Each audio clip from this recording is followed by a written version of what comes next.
Hello दोस्तों, मैं रजत Khandelwal school व्याख्याता इतिहास से। दोस्तों अपन कर रहे थे स्कूल व्याख्याता का जो प्रथम प्रश्न पत्र अपन कर रहे थे उसकी अगली कड़ी में दोस्तों अपन बात करेंगे। अब दोस्तों जो जो टॉपिक्स अपने रह गए हैं, यानी दोस्तों जो जो डोमिनेंट्स लीडर अपने रह गए हैं, अब उस पर दोस्तों अपन बात करेंगे। और दोस्तों गिनती के 2-3 और है, उसके बाद दोस्तों अपन भारत का जो टॉपिक है वो खत्म हो जाएगा अपना। उसके बाद दोस्तों हम देखते हैं राजस्थान, अपन इसको स्टार्ट करने वाले हैं। तो दोस्तों इस चैनल को लाइक करते रहिए, दोस्तों सब्सक्राइब करते रहिए, और आगे से आगे दोस्तों जो फर्स्ट ग्रेड की फर्स्ट पेपर की तैयारी कर रहे हैं उसको फॉरवर्ड ये करते रहिए। दोस्तों आज का टॉपिक है बाल गंगाधर तिलक, और दोस्तों इसमें से 100% एक क्वेश्चन आपका इसमें से बनता है। किसमें से? बाल गंगाधर तिलक। दोस्तों इनकी पूरी दास्तां सुनेंगे, इनकी पूरी व्याख्या सुनेंगे, और दोस्तों हम देखते हैं सह सहित व्याख्या प्लस में ऑब्जेक्टिव के माध्यम से आपको तीनों साथ लेके चलते हुए मैं इस टॉपिक को कराऊंगा। दोस्तों स्टार्ट करते हैं बाल गंगाधर तिलक के बारे में, इसलिए दोस्तों चैनल को लाइक करते रहिए और सब्सक्राइब करते रहिए। दोस्तों स्टार्ट करते हैं अपन बाल गंगाधर तिलक। टॉपिक का नाम दोस्तों अपन देखेंगे बाल गंगाधर तिलक है। इसको 3 भागों में अपन इसको बांटेंगे। बाल गंगाधर तिलक, बाल गंगाधर तिलक, तो ये है दोस्तों। इनको अपन देखेंगे कि 3 इसके अंदर अपन इसको बांटेंगे। कैसे दोस्तों अपन देखें पूरा पृष्ठभूमि पे इसको अपन पढ़ेंगे। तो सबसे पहले दोस्तों अपन देखेंगे कि इनका जन्म से लेकर पूरा पृष्ठभूमि पढ़ेंगे। इनकी जन्म से लेकर पूरी पृष्ठभूमि पढ़ेंगे, पहली चीज। दूसरी चीज दोस्तों अपन देखेंगे जब इनकी शिक्षा से स्टार्ट होती है, शिक्षा पढ़ेंगे। क्या पढ़ेंगे? इनकी शिक्षा पढ़ेंगे। फिर दोस्तों हम देखते हैं कि धीरे धीरे इन्होंने जिस तरह से विश्वविद्यालय की जो अपने स्कूल की स्थापना करी थी 1880 के बाद में, हम पढ़ेंगे कि 1880 से लेकर, और दोस्तों हम देखेंगे 1898 तक इसको अपन पढ़ने की कोशिश करेंगे। फिर दोस्तों अपन देखेंगे दूसरा जो कालक्रम आएगा वो आएगा 1900, अपन देखते हैं 1907 से लेकर 1916 तक पढ़ेंगे। फिर दोस्तों अपन तीसरा जो रहेगा वो रहेगा 1916 से लेकर और 1920 के अंदर हम देखते हैं 1 अगस्त 1920 को 1 अगस्त 1920 के दिन हम देखते हैं कि तिलक साहब की मृत्यु हो जाती है। 1 अगस्त 1920 के दिन देखते हैं तिलक साहब की मृत्यु हो जाती है। यानी दोस्तों अपन सबसे पहले इनकी पृष्ठभूमि पढ़ेंगे, शिक्षा पढ़ेंगे, 1880 से लेकर 1898 तक का इनका पूरा जो घटनाक्रम था वो पढ़ेंगे, ठीक है ना। 1907 से लेकर जैसे कांग्रेस का विभाजन होता है, हम देखते हैं कि जब 2 भाग हो जाते हैं, नरम दल और गरम दल। फिर दोस्तों हम देखते हैं 1916 के अंदर वापस से इन दोनों का एक साथ वापस मिलन हो जाता है, और 16 से लेकर 1920 तक लास्ट का जो उनका समय रहता है दोस्तों हम देखेंगे। फिर वो लास्ट का पूरा अपन कांग्रेस के बाद में कौन कौन से होम रूल लीग आंदोलन हुए वो सारा अपन इसको पढ़ने के प्रयास करेंगे। दोस्तों चैनल को आप लाइक करते रहिए, सब्सक्राइब करते रहिए, और आज का टॉपिक है बाल गंगाधर तिलक। दोस्तों स्टार्ट करते हैं सबसे पहले पृष्ठभूमि से, देखते हैं सबसे पहले पृष्ठभूमि।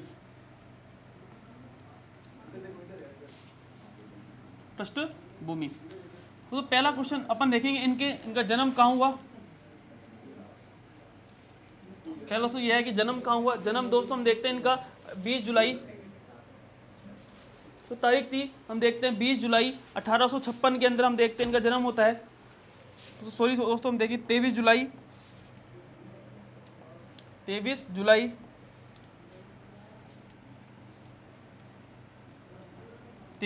जुलाई हम देखते हैं 23 जुलाई 1856 के अंदर, 1856 के अंदर इनका जन्म होता है। दोस्तों कहाँ होता है? महाराष्ट्र में एक जगह पड़ती है, महाराष्ट्र में हम देखते हैं एक जगह पड़ती है दोस्तों, उसका नाम है रत्नागिरी। वहाँ इनका जन्म होता है, रत्नागिरी, वहाँ इनका जन्म होता है। फिर दोस्तों अपन देखते हैं इनके पिताजी का नाम था गंगाधर तिलक। इनके पिता का नाम क्या था? गंगाधर तिलक। गंगाधर तिलक इनकी क्या नाम था दोस्तों? इनके पिताजी का नाम था। फिर इनके माताजी का नाम हम देखते हैं,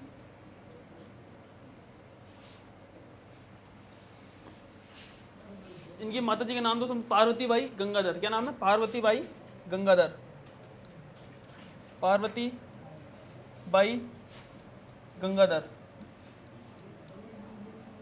ये इनकी माताजी का नाम था। दोस्तों हम देखते हैं इनकी पत्नी का नाम देखेंगे। इनकी जो पत्नी थी उनका नाम था सत्यभामा। क्या नाम था? सत्यभामा, इनकी पत्नी का नाम था। अब दोस्तों मैं इनकी शिक्षा की बात करूंगा कि शिक्षा इन्होंने कहाँ कहाँ की और कैसे कैसे इन्होंने स्कूल की स्थापना करी, कैसे इन्होंने जो है सरकारी जो सेवा है उसको छोड़कर हम देखते हैं कैसे राष्ट्रीय आंदोलन में कूद पड़े, तो उसको अपन देखते हैं वापस से। शिक्षा, शिक्षा सबसे पहले दोस्तों हम देखते हैं इन्होंने बंबई से शिक्षा प्राप्त करी। कहां से शिक्षा प्राप्त करी? बंबई से। बंबई से शिक्षा प्राप्त करी। बंबई से क्या की? शिक्षा प्राप्त की।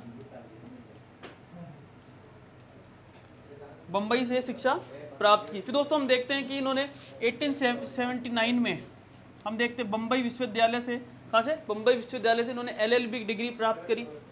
बंबई विद्यालय से, बंबई विश्वविद्यालय से, बंबई विश्वविद्यालय से इन्होंने LLB की, LLB क्या प्राप्त करी? डिग्री इन्होंने प्राप्त करी, डिग्री प्राप्त की, पहली चीज।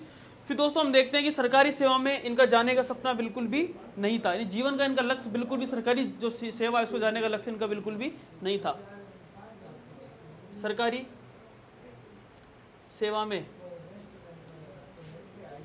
सरकारी सेवा में जाने का लक्ष्य बिल्कुल भी नहीं था,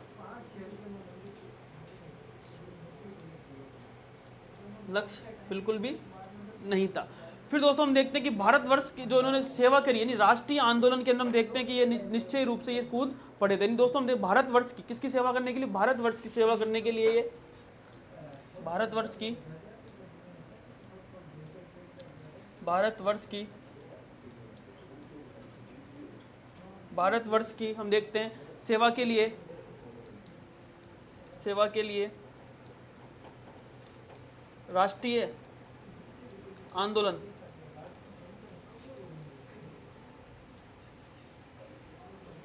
राष्ट्रीय हम देखते हैं राष्ट्रीय आंदोलन में भाग लेने का इन्होंने निश्चय किया।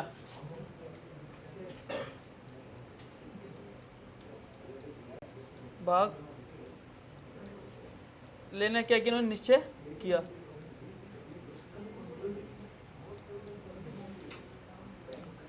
तो एक बार वापस से देखते हैं। सबसे पहले दोस्तों हम देखते हैं कि इनकी पृष्ठभूमि देखी, और पृष्ठभूमि हम देखते हैं कि इनका जन्म 23 जुलाई 1856 को इनका जन्म होता है। महाराष्ट्र के रत्नागिरी में इनका जन्म होता है। पिताजी का नाम गंगाधर तिलक था, ठीक है। माताजी का नाम देखते हैं पार्वती भाई गंगाधर इनकी माताजी का नाम था। फिर दोस्तों अपन देखते हैं इनकी जो शिक्षा है, इनकी पत्नी का नाम क्या था? सत्यभामा इनकी पत्नी का नाम था। और दोस्तों हम देखते हैं बंबई से इन्होंने शिक्षा प्राप्त करते हैं। 1879 के अंदर बंबई विश्वविद्यालय से इनको LLB की डिग्री मिलती है। फिर दोस्तों इनका 1% भी सरकारी सेवा में जाने का बिल्कुल भी लक्ष्य नहीं था। फिर दोस्तों हम देखते हैं इनका सिर्फ और सिर्फ भारत की सेवा, भारतवर्ष की सेवा के लिए ये धीरे धीरे हम देखते हैं राष्ट्रीय आंदोलन में ये भाग लेने चल जाते हैं। अब दोस्तों हम देखते हैं कि इनका बिल्कुल भी लक्ष्य नहीं था कि मैं सरकारी सेवा के अंदर में जाऊँ। तो दोस्तों इन्होंने एक स्कूल खोला, हम देखते हैं स्कूल खोला और वहाँ पर ये बच्चों को पढ़ाने लग गए। और खुद हम देखते हैं कि काफ़ी खगोल विज्ञान के काफ़ी अच्छे थे, गणित इनको काफ़ी अच्छी आती थी, और वेदों का ज्ञान भी धीरे धीरे सीख रहे थे। दोस्तों हम देखते हैं सबसे पहले इन्होंने एक स्कूल खोला और उनका नाम था 1880 के अंदर, 1880 के अंदर दोस्तों हम देखते हैं कि पूना के अंदर, कहाँ पे? पूना के अंदर देखते हैं न्यू इंग्लिश स्कूल नाम से खोली इन्होंने, new English school, new English school की स्थापना करी इन्होंने, स्कूल की स्थापना। और दोस्तों हम देखते हैं इनके एक दोस्त थे गणेश आगरकर, स्थापना इन्होंने की। गणेश आगरकर भी इनके काफ़ी दोस्त थे, इन्होंने काफ़ी हम देखते हैं कि पत्रिका के रूप में भी इन्होंने काम किया। फिर दोस्तों हम देखते हैं कि 1884 के आसपास हम देखते हैं ये एक सोसाइटी खोलते, डक्कन एजुकेशन सोसाइटी की स्थापना ये करते हैं, Deccan education society, Deccan education society, Deccan education society की स्थापना करी। डक्कन एजुकेशन सोसाइटी की क्या करते हैं? स्थापना करते हैं। फिर दोस्तों हम देखते हैं कि 1885 के आसपास इन्होंने फर्ग्यूसन कॉलेज की स्थापना करी। किसकी स्थापना करी? फर्ग्यूसन कॉलेज की, फर्ग्यूसन कॉलेज की स्थापना करी।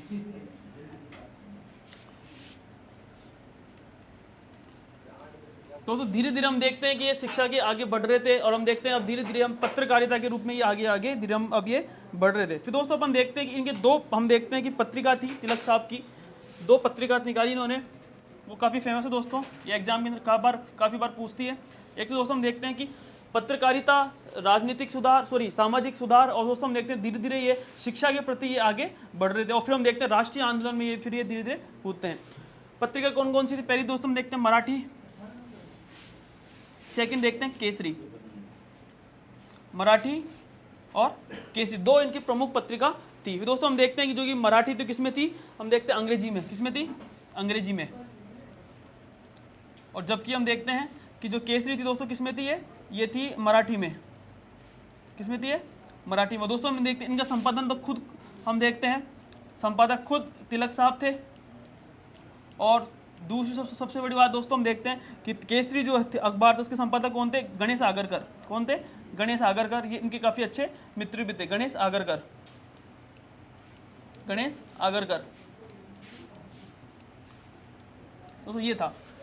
सबसे पहले दोस्तों हम देखते हैं कि अब इनका एक ही लक्ष्य था कि सरकारी सेवा में नहीं जाना है। अब दोस्तों इनका एक ही था कि सेवा भाव अपन को करना है। और दोस्तों हम देखते हैं धीरे धीरे उन्होंने जो स्कूल की स्थापना करते हैं, और हम देखते हैं कि 1880 के अंदर पूना के अंदर ये क्या न्यू इंग्लिश स्कूल की स्थापना ये करते हैं। फिर दोस्तों हम देखते हैं कि 1884 के अंदर डक्कन एजुकेशन सोसाइटी की स्थापना करते हैं, और 1885 के अंदर हम देखते हैं फर्ग्यूसन कॉलेज की स्थापना करते हैं। अब दोस्तों इनका झुकाव पूर्व तरफ हम देखते हैं काफ़ी पढ़े लिखे थे, वहाँ पे बैठ के किताबें लिखा करते थे। इनकी दो प्रमुख पत्रिका मानी जाती है, पहली है मराठी और सेकंड है केसरी। क्योंकि मराठी किसमें? अंग्रेजी के अंदर, जबकि केसरी मराठी के अंदर है। जबकि हम देख संपादक कौन थे? तिलक साहब जी संपादक थे। जबकि हम देखते हैं इसके संपादक कौन थे? हम देखते हैं गणेश आगरकर हम देखते हैं इनके संपादक माने जाते थे। तो ये था तिलक साहब की, हम देखते हैं कि पत्रकारिता तक ये काम हो गया था। अब दोस्तों हम देखते हैं आगे, फिर हम देखते हैं आगे चलकर ये आगरकर भी इस पत्रिका से आगे निकल जाते हैं। ठीक है। अब दोस्तों सबसे इंपॉर्टेंट चीज ये है कि कोल्हापुर के अंदर, कोल्हापुर के एक नवाब थे, कोल्हापुर के नवाब हम देखते हैं, कोल्हापुर के हम देखते हैं कि एक दीवान थे राव बहादुर। क्या नाम था उनका? राव बहादुर। राव बहादुर उनका नाम था, राव बहादुर, राव बहादुर।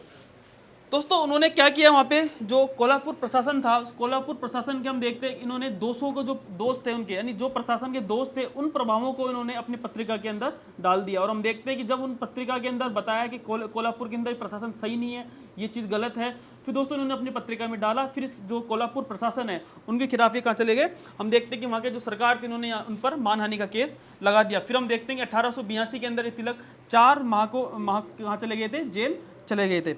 दोस्तों हम देखते हैं कोल्हापुर प्रशासन, कोल्हापुर प्रशासन कि 200 को के कोल्हापुर जो प्रशासन है उसके 200 को उजागर करने के लिए, 200 को उजागर करने के लिए, उजागर करने के लिए इन्होंने जो वहाँ की जो सरकार थी तिलक साहब पर करने के लिए कारण हम देखते हैं, करने के कारण तिलक व आगरकर पर, तिलक व आगरकर जो इनके संपादक थे, घर पर मानहानि का केस इन पर लगा दिया। मानहानि का केस लगा दिया। क्या कर दिया? मानहानि का केस लगाया। क्या लगा दोस्तों? मानहानि का केस और लगा दिया। दोस्तों फिर हम देखते हैं जब ये मानहानि का केस लगाया उन पर, तो हम देखते हैं कि 1882 के अंदर तिलक साहब को 4 माह की जेल जाना पड़ा था। 1882 के अंदर तिलक साहब को 4 माह तक कहाँ जाना पड़ा दोस्तों? हम देखते हैं जेल जाना पड़ा था, जेल जाना पड़ा था। और दोस्तों फिर हम देखते हैं जब इनको जेल जाना पड़ा था उसके बाद हम देखते हैं कि पत्रकारिता के लिए सबसे पहले हम देखते हैं जेल जाने वाले कौन थे। तो दोस्तों हम देखते हैं प्रथम कौन थे? तिलक साहब खुद पहले थे। ठीक है। पत्रकारिता के लिए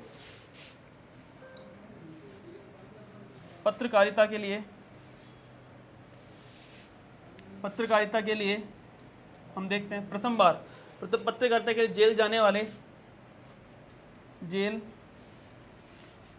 वाले प्रथम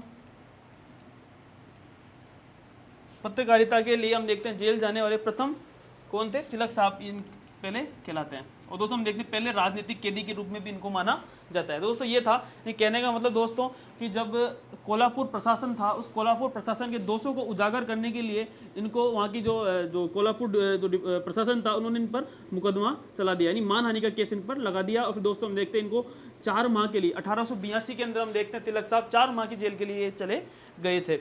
और फिर दोस्तों हम देखते हैं पहले ऐसे व्यक्ति थे, यानी पत्रकारिता के लिए जेल जाने वाले पहले कौन थे? तिलक साहब ही पहले थे। और हम देखते हैं कि भारत के प्रथम राजनीतिक कैदी भी किनको माना जाता है?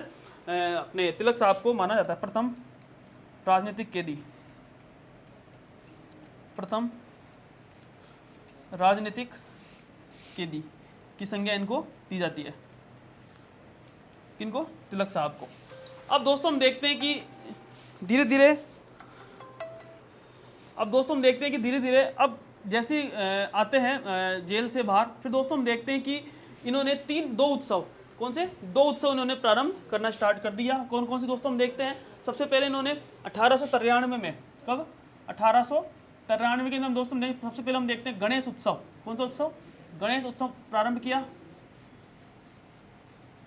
फिर दोस्तों हम देखते हैं 1896 के अंदर इन्होंने, हम देखते हैं गणेश उत्सव के बाद दोस्तों हमने शिवाजी उत्सव इन्होंने मनाना प्रारंभ कर दिया। शिवाजी उत्सव इन्होंने प्रारंभ कर दिया।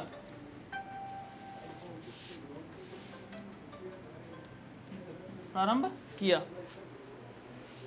अब दोस्तों हम देखते हैं कि इन्होंने महाराष्ट्र के अंदर 1893 में हम देखते हैं गणेश उत्सव मनाया, 1896 में इन्होंने शिवाजी उत्सव मनाया। अब दोस्तों इनकी दास्ता हम देखते हैं कि सबसे पहले हम देखते हैं कि पूना के अंदर प्लेग फैल गया था। अब आगे पढ़ते हैं और हम देखते हैं कि पूना के अंदर 1896, कब दोस्तों हम देखते हैं 1896 के आसपास हम देखते हैं कि पूना के अंदर प्लेग फैल गया था। पूना में प्लेग फैल गया। क्या फैल गया दोस्तों? पूना में क्या फैल गया? प्लेग फैल गया। और हम देखते हैं काफ़ी फैला, लोग मर रहे थे, काफ़ी लोग, हम देखते हैं कि इतने सारे लोग मर गए थे, क्योंकि हम देखते हैं कि काफ़ी पूरा महाराष्ट्र के अंदर काफ़ी ये फैल गया था। और हम देखते हैं तिलक साहब का एक ही सपना था, लोगों की सेवा भाव का ये इन्होंने सपना देखा था। और हम देखते हैं कि वहाँ की जो सरकार थी, वहाँ की जो गवर्नमेंट थी, उसमें हम देखते हैं कि एक प्लेग कमिश्नर थे रैंड, उनको यहाँ पे नियुक्त किया गया था। और हम देखते हैं कि धीरे धीरे हम देखते हैं चापेकर बंधु के द्वारा भी यहाँ पे रेस्ट को मार दिया जाता है। और साथ में हम देखते हैं कि जो वहाँ का जो कमिश्नर था, उसको चापेकर बंधु के द्वारा इनको मारा जाता है। फिर दोस्तों हम देखते हैं कि तो टाइम्स ऑफ इंडिया था, उस टाइम्स ऑफ इंडिया ने तिलक पर टिप्पणी की थी कि उस पर, किस पर? अपने टाइम्स ऑफ इंडिया पर, कि वे अखबार पर मानहानि का दावा करने मुंबई चले गए थे। फिर हम देखते हैं कि 1897 के अंदर गिरफ्तार हो जाते हैं। फिर दोस्तों वापस आते हैं और 18 माह की सजा कहाँ पे जाते हैं? जेल में के अंदर ये रहते हैं। फिर दोस्तों आगे हम देखते हैं 1889 के अंदर हम देखते हैं कांग्रेस की सदस्यता ये ग्रहण करते हैं। कांग्रेस की सदस्यता क्या करते हैं? ग्रहण करते हैं। 1800 हम देखते हैं कि 89 के अंदर हम देखते हैं कांग्रेस की क्या करते हैं? ये सदस्यता ये ग्रहण करते हैं। फिर दोस्तों हम देखते हैं कि जब ये कांग्रेस की जो उदारवादी नीति थी, उन पर ये काफ़ी प्रभाव इन पर नहीं था। और हम देखते हैं कि तिलक 1% भी इनकी नीति पर नहीं चल रहे थे, क्योंकि दोस्तों ये कैसे बात कर रहे थे? नरम बातें कर रहे थे, ठीक है, अनुनय विनय नीति के पर बात कर रहे थे। तो 1% भी तिलक साहब इनकी नीतियों पर नहीं गए। और हम देखते हैं कि इन्होंने अपना हथियार बना लिया, एक तो बहिष्कार, स्वराज, शिक्षा, ठीक है। हम देखते हैं कि एक तो बनाया इन्होंने दोस्तों स्वराज, स्वदेशी व शिक्षा, इनको क्या दोस्तों हम देखते हैं हथियार इन्होंने बना लिया राष्ट्रीय आंदोलन के अंदर लड़ने के लिए। और दोस्तों हम देखते हैं कि धीरे धीरे बाल गंगाधर तिलक का प्रभाव धीरे धीरे हम देखते हैं काफ़ी ये प्रभाव बढ़ रहा था।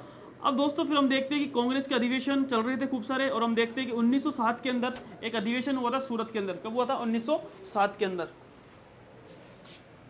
1907 के अंदर एक अधिवेशन होता है सूरत का। इसका अधिवेशन होता है, सूरत का अधिवेशन होता है। और हम देखते हैं कि सूरत के अधिवेशन के अंदर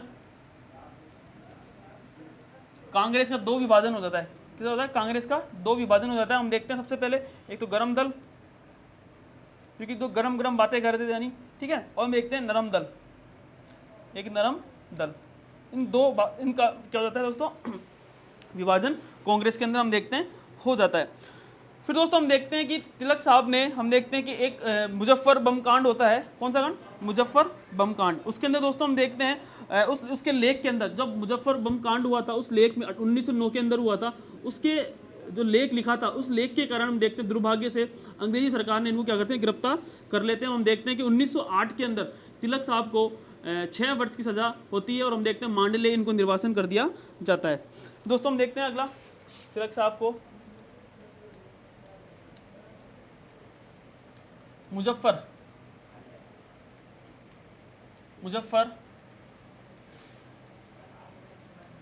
बम जो कांड होता है, उसमें हम देखते हैं कि इनके जो लेख लिखा, इस लेख के कारण, इस लेख दुर्दशा, ठीक है, हम देखते हैं कि इनके ऊपर इन्होंने जो लेख लिखा था, उसमें हम देखते हैं कि देश के दुर्भाग्य के आधार पर, देश के दुर्भाग्य के आधार पर, देश के दुर्भाग्य के आधार पर इन्होंने लेख लिखा,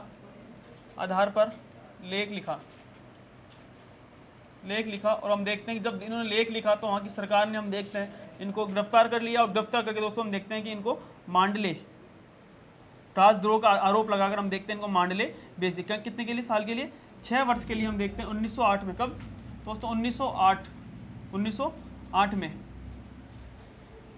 इनको 6 वर्ष की जेल हो गई। कब? म्यांमार के अंदर पड़ता है, 6 वर्ष की इनको जेल हो जाती है। कहाँ पे दोस्तों? हम देखते हैं मांडले इनको निर्वासित कर दिया गया। फिर दोस्तों हम देखते हैं कि वहाँ उन्होंने बैठकर एक किताब लिखी, उसका नाम था गीता रहस्य। पुस्तक का क्या नाम है? गीता रहस्य। गीता रहस्य इन्होंने वहाँ पे किताब लिखी थी। कौन सी दोस्तों? हम देखते हैं गीता रहस्य नाम की इन्होंने वहाँ पे किताब लिखी थी। दोस्तों ये था। फिर दोस्तों हम देखते हैं कि 1914 के अंदर जेल से क्या हो जाते हैं? मुक्त हो जाते हैं। 1914 के अंदर वापस आते हैं, जेल से मुक्त होते हैं, जेल से मुक्त होते हैं। दोस्तों सबसे पहले समझते हैं वापस से। सबसे पहले दोस्तों हम देखते हैं 1907 के अंदर सूरत का अधिवेशन होता है, और सूरत का अधिवेशन हम देखते हैं कि दो कांग्रेस का भाग था, 2 भाग हो जाते हैं, एक तो गरम दल और एक नरम दल। और इसमें हम देखते हैं गरम दल के अंदर 3 लोग आते थे, बाल गंगाधर तिलक, विपिन चंद्रपाल और लाला लाजपत राय। और हम देखते हैं नरम दल जो थे वो नरम बातें करते थे, ठीक है। और कांग्रेस की जो हम देखते हैं कि अनुनय विनय की नीति थी, उस पर ही काम कर नरम बातें करते थे, प्रार्थना पत्र के माध्यम से अंग्रेजी सत्ता को पहुंचाते थे। लेकिन दोस्तों काम कुछ होता नहीं था। कहने का मतलब प्रोटेस्ट जो हम देखते हैं अग्रेसिव जो थे वो कौन थे? गरम दल वाले थे। और हम देखते हैं कि इस अधिवेशन में तो काफ़ी कुर्सियां एक दूसरे के ऊपर पड़ी भी थी, ठीक है ना। हम देखते हैं कि जो कुर्सियां फेंकी गई थी, ठेठ स्टेज तक कुर्सियां भयंकर फेंकी गई थी। तो इससे नज़ारा हम देखते हैं कि कांग्रेस की चरित्रता का 2 भागों के अंदर बंटना स्वीकार हो गया। हम देखते हैं गरम दल था और एक नरम दल था। फिर दोस्तों हम देखते हैं कि एक मुजफ्फर बम कांड होता है। उस मुजफ्फर बम कांड के अंदर इन्होंने एक देश के दुर्भाग्य के ऊपर एक लेख लिखा, और उस जो ये लेख लिखा था उसके ऊपर हम देखते हैं दोस्तों इनको मानहानि के रूप में इनको केस दर्ज कर लिया गया था। और फिर हम देखते हैं इनको जेल में बंद कर दिया गया। हम देखते हैं 1908 के आसपास इनको मांडले जो जेल थी वहाँ पे इनको निर्वासन कर दिया गया। और यानी और फिर वहाँ पे दोस्तों हमने गीता रहस्य नाम की वहाँ पे इन्होंने जो अपनी रचना है वो लिखी। काफ़ी वेद पढ़े, 6000 श्लोक इन्होंने पढ़े, मतलब काफ़ी इन्होंने वहाँ पे इनको पढ़ा। फिर हम देखते हैं कि जो वेद थे सब पढ़े इन्होंने। दोस्तों फिर आते हैं हम 1914 के अंदर, हम देखते हैं कि इनको जेल से क्या हो गया? वापस इनको मुक्त कर दिया गया था। दोस्तों ये था। फिर दोस्तों आगे देखते हैं अपन, इसके अलावा फिर हम देखते हैं आगे की दोस्तों हम घटना की देखते हैं। फिर आते हैं हम देखते हैं कि 1916 के अंदर दोस्तों होम रूल लीग यानी एनी बिसेंट का एक आंदोलन चला रही थी, होम रूल लीग। फिर हम देखते हैं कि होम रूल आंदोलन चलता है, और हम देखते हैं इसकी जिम्मेदारी एक तिलक साहब को मिलती है। होम रूल आंदोलन, होम रूल आंदोलन,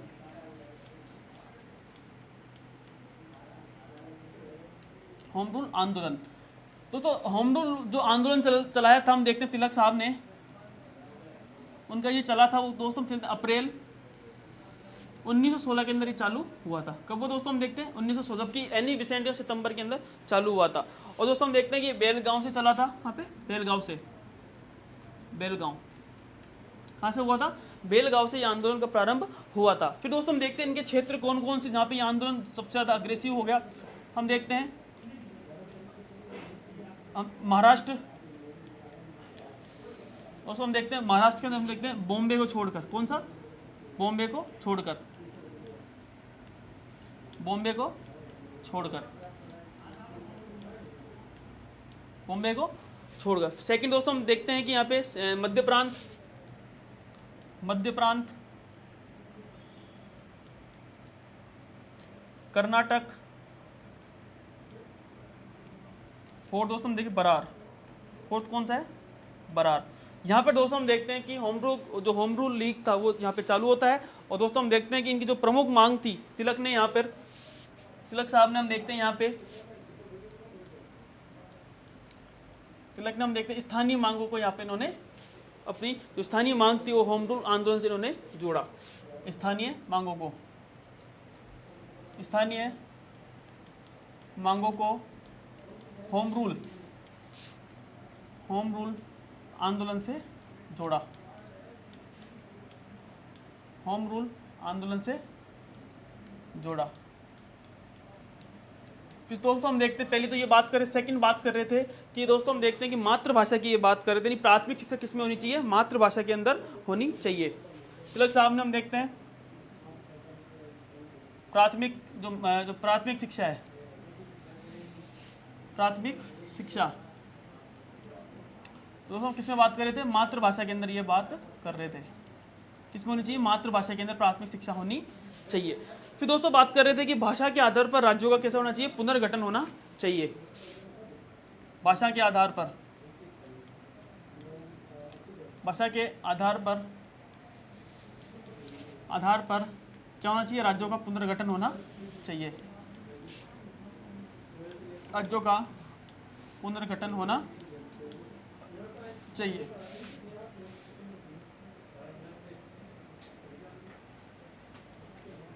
क्या होना चाहिए, राज्यों का, हम देखते हैं पुनर्गठन होना चाहिए। फिर दोस्तों अपन बात कर रहे थे इनकी कुछ रचनात्मक जो सामाजिक जो सुधार थे उसकी भी वकालत कर रहे थे। हम देखते हैं कि रचनात्मक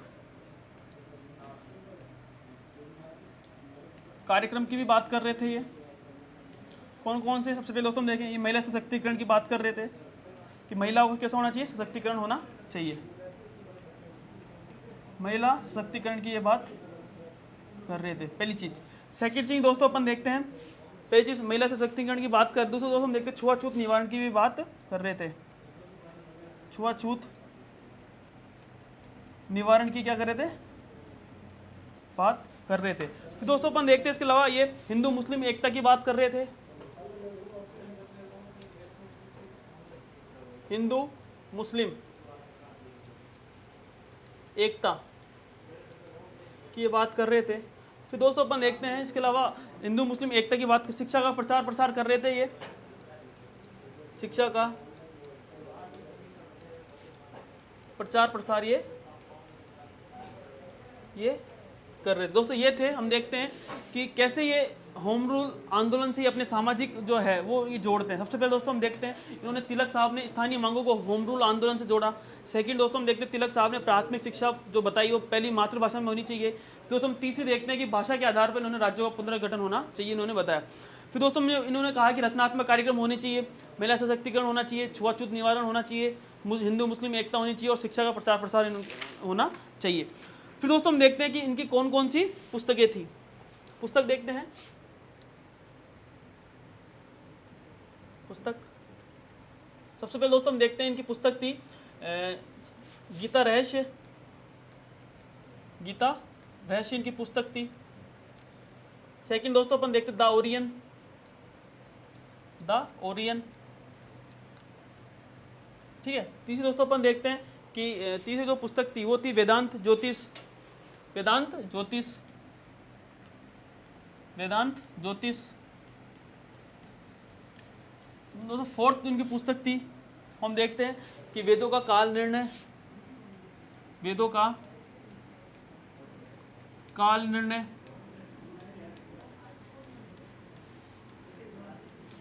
पांचवी दोस्तों अपन देखेंगे वेदों का काल निर्णय। इसके अलावा हम देखते हैं the Arctic of the Vedas, the Arctic, Arctic home the Vedas, home the Vedas. ये दोस्तों हम देखते हैं प्रमुख 5 पुस्तक मानी जाती है। कौन कौन, सबसे पहले एक तो गीता रहस्य, सेकंड है द ओरियन, थर्ड है वेदांत ज्योतिष, फोर्थ है वेदों का काल निर्णय और पांचवा the Arctic home the Vedas. फिर दोस्तों हम देखते हैं कि 1916 के अंदर लखनऊ में, कहाँ पे, लखनऊ में नरम दल और गरम दल वापस से मिलते हैं 1916 के अंदर हम देखते हैं कांग्रेस का अधिवेशन होता है लखनऊ में, यहाँ पे होता है लखनऊ में। और हम देखते हैं गरम दल और नरम दल वापस से एक होते हैं, दोनों क्या होते हैं, वापस से एक होते हैं। फिर दोस्तों हम देखते हैं कि 1918 के अंदर ये चले जाते हैं यहाँ पे इंग्लैंड। क्यों चले जाते हैं दोस्तों, हम देखते हैं एक व्यक्ति थे, उनका नाम था वैलेंटाइन शिरोल। कौन थे? Valentine Shirol, Valentine Shirol, Valentine Shirol. इन्होंने दोस्तों कहा था इनकी, ठीक है, इन्होंने कहा था कि दो व्यक्ति है जो कि ये अशांति फैलाते हैं। कौन कौन है दोस्तों, हम देखते हैं। एक तो है, हम देखते हैं कि खुद आर्य समाज यानी दयानंद सरस्वती। दूसरे हैं, हम देखते हैं खुद, हम देखते हैं बाल गंगाधर तिलक, बाल गंगाधर तिलक, बाल गंगाधर तिलक। इन्होंने इनको भारतीय अशांति का जनक बताया, भारतीय अशांति का जनक।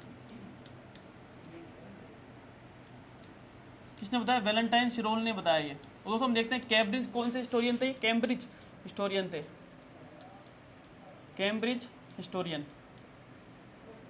इतिहासकार थे। और हम देखते हैं कि ये वहाँ जाते हैं और इंग्लैंड के अंदर हम जाते हैं। फिर दोस्तों हम देखते हैं कि फिर इंग्लैंड के अंदर वहाँ मुकदमा होता है। फिर फिर जैसे आते हैं उसके बाद दोस्तों हम देखते हैं कि धीरे धीरे कांग्रेस से भी अलग हो रहे थे। फिर उन्होंने खुद 1918 के आसपास में हम देखते हैं कांग्रेस डेमोक्रेटिक जो पार्टी थी उनकी स्थापना करी, खुद चुनाव लड़ने की सोचा। फिर दोस्तों हम धीरे धीरे 1 अगस्त 1920 के अंदर हम देखते हैं 1 अगस्त 1920 को तिलक साहब की मृत्यु हो जाती है, तिलक साहब की हो जाती है, मृत्यु हो जाती है। दोस्तों ये था बाल गंगाधर तिलक के बारे में। अब दोस्तों वापस से एक बार रिवीजन करते हैं, एक बार शुरू से।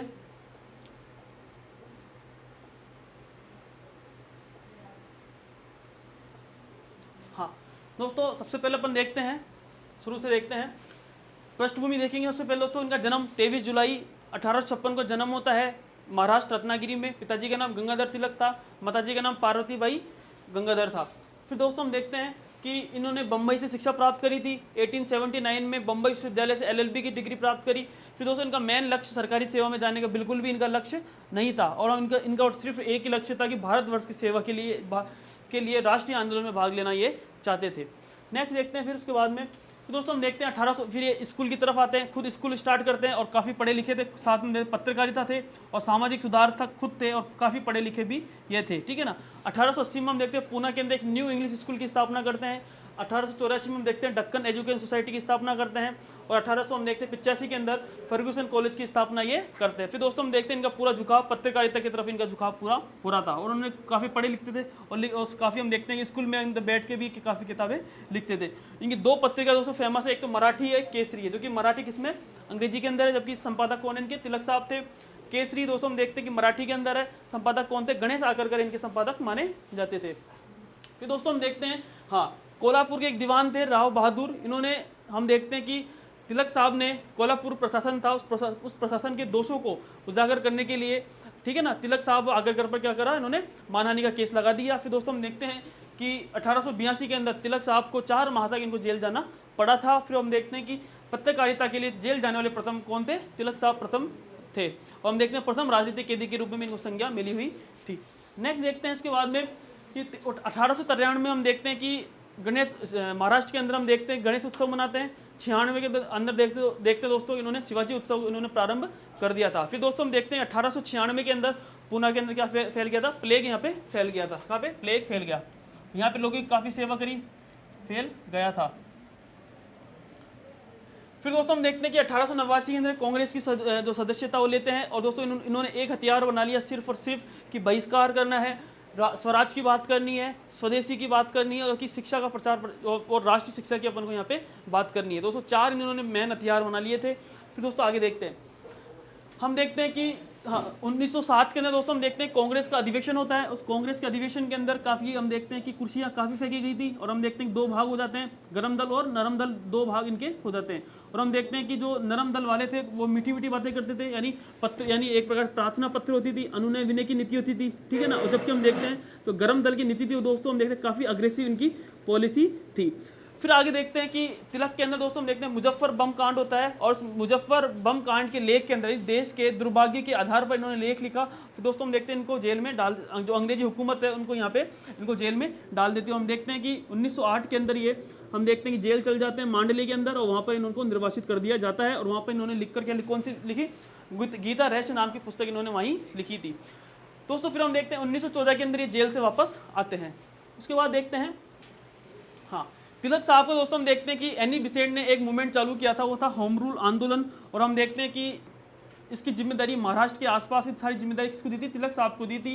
ये चालू करते हैं, वो खुद सितंबर में कर दी, लेकिन ये पहले अप्रैल में चालू कर देते हैं। और देखते हैं 1916 के अंदर बेलगांव के इन्होंने जो मूवमेंट था वो चालू किया था। और क्षेत्र कौन कौन से हैं महाराष्ट्र के अंदर, हम देखते हैं बॉम्बे के छोड़कर मध्य प्रांत, कर्नाटक और बरार, ये चार क्षेत्रों में हम देखते हैं कि होम रूल जो मूवमेंट है वो चलता है। इसके अध्यक्ष हम देखते हैं खुद बेब टिस्टा बने थे, ठीक है।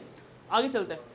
फिर दोस्तों हम देखते हैं कि इन्होंने कुछ बातें करी, और हम देखते हैं कि तिलक ने स्थानीय मांगों को होम रूल आंदोलन से जोड़ा। तिलक साहब ने प्राथमिक शिक्षा, उन्होंने कहा कि प्राथमिक शिक्षा किसमें होनी चाहिए, मातृभाषा में होनी चाहिए। फिर दोस्तों हम देखते तीसरी बात इन्होंने कहा कि नहीं भाषा के आधार पर राज्यों का पुनर्गठन होना चाहिए, ये इसकी वकालत कर रहे थे। फिर दोस्तों हम देखते हैं इन्होंने कुछ रचनात्मक कार्यक्रम भी किए, कैसे महिला सशक्तिकरण की बात कर रहे हैं, छुआछूत निवारण की बात कर रहे हैं, हिंदू मुस्लिम एकता की बात कर रहे हैं, और शिक्षा का प्रचार प्रसार करने की ये बात कर रहे थे। फिर दोस्तों आगे देखते हैं इनकी कुछ पुस्तकें दोस्तों, सबसे इंपॉर्टेंट पुस्तकें, पुस्तकों से ही क्वेश्चन पूछता है। गीता रहस्य, द ओरियन, ठीक है। तीसरी वेदांत ज्योतिष, फोर्थ है वेदों का काल निर्णय, दोस्तों पांचवी है द आर्किटेक्ट ऑफ द वेदा, जो दोस्तों पहली कौन सी थी दोस्तों, दाना वेदों की इन्होंने ये बात कर रहे थे। अधिकतर देखोगे आप वेदों की अधिकतर ये बात कर रहे थे, यानी दोस्तों सबसे इंपॉर्टेंट जो पुस्तक है वो कौन सी है, गीता रहस्य। ये काफ़ी इंपॉर्टेंट पुस्तक है जो कि हम देखते हैं कि मांडली जेल के अंदर इन्होंने लिखा था। फिर दोस्तों आगे देखते हैं, हाँ 1916 के अंदर हम देखते हैं वापस से गर्म दल और नरम दल वापस से इकट्ठा होते हैं।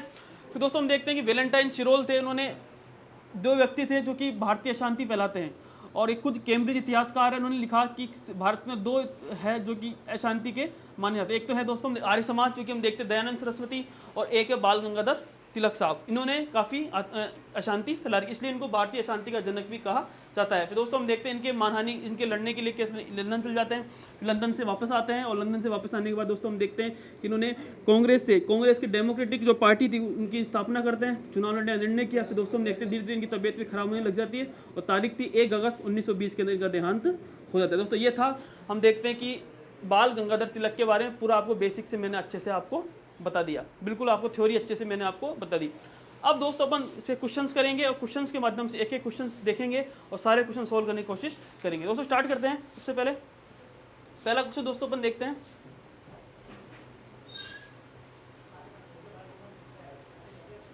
हाँ बाल गंगाधर तिलक का जन्म कब हुआ। दोस्तों ऑप्शन है 8 नवंबर 1856, 25 जुलाई 1856, 23 जुलाई 1856 और 26 जुलाई 1856। ये चार दोस्तों ऑप्शन है, इस चार ऑप्शन हम देखते हैं कि क्या इसका आंसर होगा। तो दोस्तों आंसर हो जाएगा 23 जुलाई 1856 इसका आंसर हो जाएगा। नेक्स्ट देखते हैं,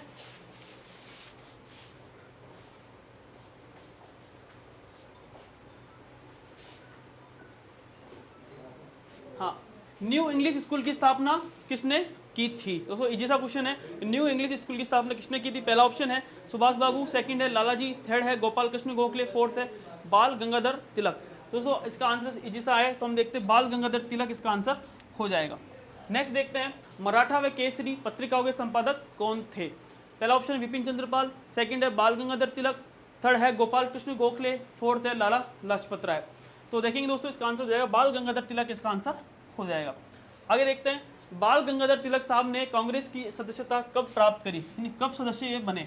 ऑप्शन है 1888, 1889, 1890, 1892। तो दोस्तों इसका आंसर हो जाएगा 1889 इसका आंसर हो जाएगा। नेक्स्ट देखते हैं, गणपति उत्सव जो कि 1893 में, शिवाजी उत्सव जो कि 1896 का आयोजन किसने प्रारंभ किया था।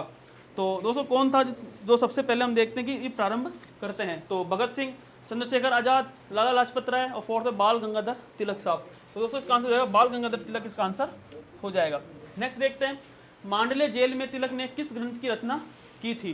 तो पहला ऑप्शन है गीता रहस्य, सेकंड है वेदांत ज्योतिष, तीसरा द इंडियन अनरेस्ट, ठीक है, और दोस्तों हम देखते हैं फोर्थ है वेदों का काल निर्णय। तो इसका आंसर दोस्तों देखिए क्या हो जाएगा, गीता रहस्य इसका आंसर हो जाएगा। ठीक है, क्या हो जाएगा दोस्तों इसका आंसर, इसका हम देखते हैं कि गीता रहस्य इसका आंसर हो जाएगा। नेक्स्ट देखते हैं, होम रूल लीग की स्थापना कब हुई थी? तो दोस्तों हम देखते हैं होम रूल लीग बनी थी, सबसे पहले हम देखते हैं तिलक साहब ने बनाई थी, उसके बाद में एनी बेसेंट ने बनाई थी 1916 के अंदर। दोस्तों हम देखते हैं इसका आंसर हो जाए, अप्रैल के आसपास सबसे पहले बनी थी, फिर सितंबर के अंदर बनी थी, अप्रैल और सितंबर। सेकंड जो बनाई थी किसने बनाई थी? एनी बेसेंट ने। किसने बनाई थी? एनी बेसेंट ने ये बनाई थी। नेक्स्ट देखते हैं, तिलक किस भाषा को शिक्षा का माध्यम बनाना चाहते थे? पहला ऑप्शन है हिंदी, सेकंड है अंग्रेजी, थर्ड है मराठी और फोर्थ है उर्दू। तो भाषा वो चाहते थे कि कौन सी भाषा होनी चाहिए, किस शिक्षा का माध्यम? हिंदी ही होनी चाहिए, ये मानते थे। नेक्स्ट देखते हैं, स्वराज मेरा जन्म सिद्ध अधिकार है और मैं इसे लेकर रहूंगा का नारा किसने दिया था? पहला ऑप्शन है तिलक साहब, सेकंड है सुभाष बाबू, थर्ड है लाला जी, फोर्थ है मोतीलाल नेहरू साहब। तो इजी सा है, तो कौन हो जाएगा? बाल गंगाधर तिलक, इसका आंसर हो जाएगा। नेक्स्ट देखते हैं, तिलक के अनुसार स्वराज की प्राप्ति का मुख्य साधन क्या है? दोस्तों तिलक की जो मेन चीज़ थी वो कौन सी थी? हम देखते हैं कि सबसे पहले दोस्तों स्वराज की बात करने वाले थे वो थे दयानंद सरस्वती। उसके बाद दोस्तों हम देखते हैं कि बाल गंगाधर तिलक साहब ने स्वराज की बात करी थी, और हम देखते हैं कि शिवाजी से काफ़ी प्रेरित थे, और शिवाजी भी हम देखते हैं कि स्वराज की ये बात कर रहे थे, और उनसे ही प्रेरणा लेकर पूरे महाराष्ट्र के अंदर एक सूत्र के अंदर पिरोने का काम दोस्तों हम देखते हैं स्वराज की जो मेन था वो स्वराज हम देखते हैं धीरे धीरे ये पूरे महाराष्ट्र के अंदर ये एक तरह से एकता का सूत्र ये पिरो रहा था। तो ऑप्शन से दोस्तों हम देखते हैं कि मुख्य साधन क्या था? प्राप्ति का बहिष्कार करो, स्वदेशी अपनाओ और राष्ट्र शिक्षा होनी चाहिए। तीनों दोस्तों ये बिल्कुल सही है, यानी उपरोक्त सभी इसका आंसर हो जाएगा।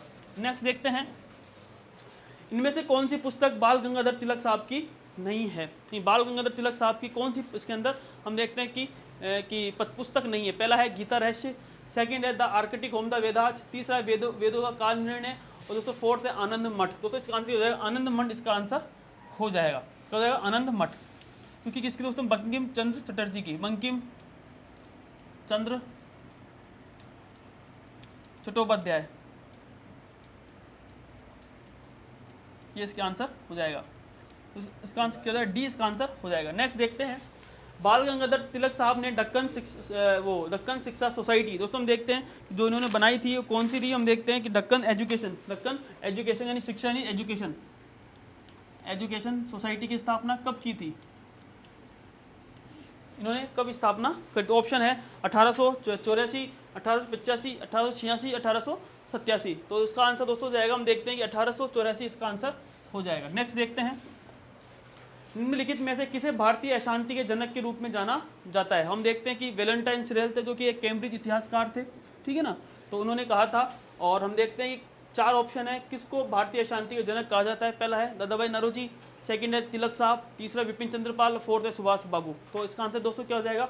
बाल गंगाधर तिलक, इसका आंसर हो जाएगा। नेक्स्ट देखते हैं, किसने तिलक के देहावसान पर कहा था कि मेरा सबसे मजबूत बचाव चला गया है? तो कौन था जिसने कहा था? पहला है पंडित जी जवाहरलाल नेहरू, सेकंड है सुभाष बाबू, तीसरा है महात्मा गांधी जी, फोर्थ है मोतीलाल नेहरू। तो दोस्तों हम देखते हैं इसका आंसर क्या हो जाएगा? महात्मा गांधी जी इसका आंसर हो जाएगा। नेक्स्ट देखते हैं, आर्किटिक होम द वेदाज व वेदांत ज्योतिष पुस्तक किसकी है? आपको दोस्तों कई बार आपको मैंने समझा दिया किसकी पुस्तक है। सुभाष बाबू, सेकंड है विपिन चंद्रपाल, थर्ड है रासबिहारी बोस और फोर्थ है बाल गंगाधर तिलक। तो ऑप्शन देख के आप फटाफट इसका आंसर बताइए। दोस्तों इसका आंसर जो है बाल गंगाधर तिलक, इसका आंसर हो जाएगा।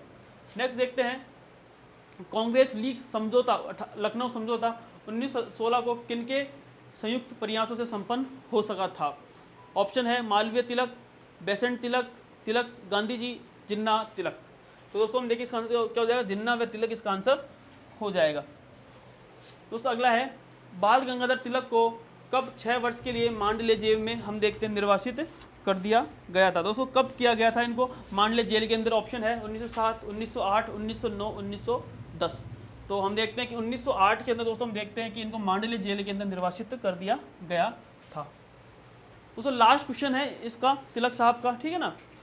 ऑप्शन है, इनमें से किसने एज ऑफ कंसेंट बिल का विरोध किया था? पहला है महादेव गोविंद रनाड़े, सेकंड है आरजी भंडारकर साहब, तीसरा है बंकिम चंद्र और फोर्थ है बाल गंगाधर तिलक साहब। तो दोस्तों हम देखेंगे इसका आंसर क्या हो जाएगा, बाल गंगाधर तिलक इसका आंसर हो जाएगा। तो ये थे टोटल, हम देखते हैं तो 18 क्वेश्चंस थे और हम देखते हैं कि बाल गंगाधर तिलक का ये टॉपिक खत्म होता है। और दोस्तों मैंने आपको अच्छे से सह सहित व्याख्या के माध्यम से, ऑब्जेक्टिव के माध्यम से और सारा मैंने आपको एक बेसिक से लेकर और एक पूरा कंप्लीटली बाल गंगाधर तिलक के बारे में मैंने अच्छे से आपको मैंने समझा दिया है। अब दोस्तों आपको इस चैनल को लाइक करना है, सब्सक्राइब करना है और दोस्तों जो फर्स्ट ग्रेड की जो फर्स्ट पेपर की तैयारी कर रहे हैं उन तक इस चैनल को आपको फॉरवर्ड करना है। दोस्तों इस चैनल को लाइक करते रहिए, सब्सक्राइब करते रहिए। बहुत बहुत धन्यवाद, थैंक यू।